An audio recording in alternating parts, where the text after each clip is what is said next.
کہتے ہیں جی مسجد کا امام کیسا ہونا چاہیے؟ جی مسجد کا امام اچھا عالم ہونا چاہیے، مسجد کا امام باشرع ہونا چاہیے، مسجد کا امام اچھا حافظ ہونا چاہیے، مسجد کے امام کی اچھی قرات ہونی چاہیے، مسجد کے امام کی اچھی آواز ہونی چاہیے، مسجد کے امام کی داڑھی خوبصورت ہونی چاہیے، مسجد کے امام کا لباس اچھا ہونا چاہیے، وہ ایسا ہونا چاہیے، وہ ایسا ہونا چاہیے۔ میں نے کہا یہ ساری شرطیں امام کے لیے تم لگا دیتے ہو، کم از کم مسجد کے صدر پر بھی ذرا غور کر لیا کرو کہ مسجد کا صدر بھی کم از کم تو ایسا ہونا چاہیے کہ وہ مصلی پر کھڑا ہو کر 2 رکعت صحیح قرات کے ساتھ لوگوں کو نماز تو پڑھا سکے۔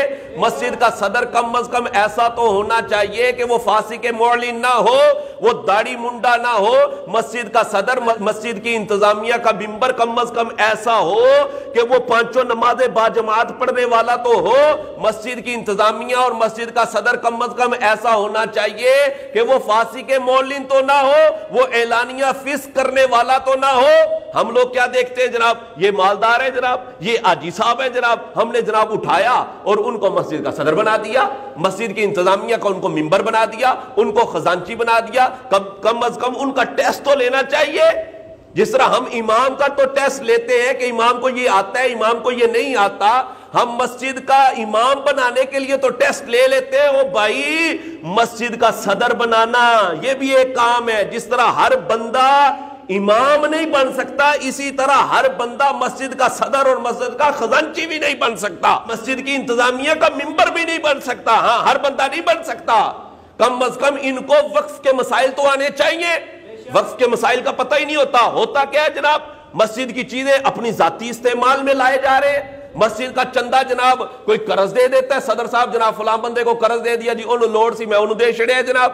اب کیا کرتے ہیں جناب؟ مسجد کی چیزیں ہوتی ہیں، مسجد کا کولر ہے، مسجد کے پنکھے ہیں، وہ جناب فلاں کی فوتگی ہو گئی تھی تو ان کو دے دیا، چلو جی استعمال کر لو۔ مسجد کی چٹائیاں جناب ایسی جگہ پر استعمال کی جا رہی ہوتی ہیں جہاں پر استعمال کرنا جائز نہیں ہوتا۔ مسجد کی گھوڑی ہے، مسجد کی سیڑھی ہے، مسجد کا پائپ ہے، وہ جناب اپنے ذاتی استعمال میں لا رہے۔ او اللہ کے بندو، یہ مسجد کی چیزیں ہیں، ان کو صرف مسجد کے لیے آپ استعمال کر سکتے ہیں، دیگر جگہوں پر ان کا استعمال کرنا جائز نہیں ہوتا۔ اٹھاتے ہیں جناب، استعمال کر لیتے اور جناب پھر شرائط لگا رہے ہوتے ہیں، مسجد کا امام ایسا ہونا چاہیے، مسجد کا امام ایسا ہونا چاہیے۔ تو مسجد کا صدر، مسجد کا خزانچی اور انتظامیہ کا ممبر بھی کم از کم فاسق معلن نہیں ہونا چاہیے۔ اس کو وقف کے مسائل آنے چاہیے کہ وقف کے مسائل ہوتے کیا ہیں، ان کا ٹیسٹ ہونا چاہیے۔ اور وہ ہمارے جناب ایک امام صاحب تھے، وہ امام صاحب جناب امامت کا ٹیسٹ دے رہے تھے، انٹرویو دے رہے تھے، اور سامنے بیٹھے لوگ انٹرویو لے رہے تھے جناب کہ ہم نے مسجد کا امام رکھنا ہے۔ وہ انٹرویو دے رہے تھے تو انتظامیہ والے کہنے لگے جی آپ قیامت کی نشانیاں بتا دیں، قیامت کی نشانیاں کیا ہیں؟ تو امام صاحب بھی بیچارے دل جلے تھے، وہ کہنے لگے، کہتے ہیں جی قیامت کی نشانیوں میں سے ایک نشانی یہ ہے کہ ایک عالم کا ٹیسٹ سامنے جاہل بیٹھ کر لے رہے ہو۔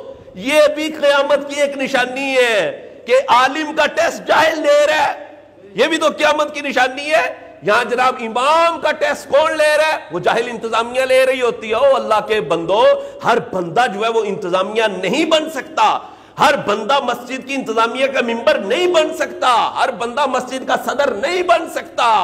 کم از کم ان کو وقف کے مسائل آنے چاہیے، کم از کم وہ بندہ فاسق معلن نہیں ہونا چاہیے، کم از کم وہ بندہ 5 نمازیں باجماعت پڑھنے والا ہونا چاہیے، اس کو مسجد کے احکام کا پتہ ہونا چاہیے، پھر وہ مسجد کا صدر اور مسجد کی انتظامیہ کا ممبر بن سکتا ہے، ورنہ وہ مسجد کی انتظامیہ کا ممبر نہیں بن سکتا۔ اس کو بنانا درست ہی نہیں ہے۔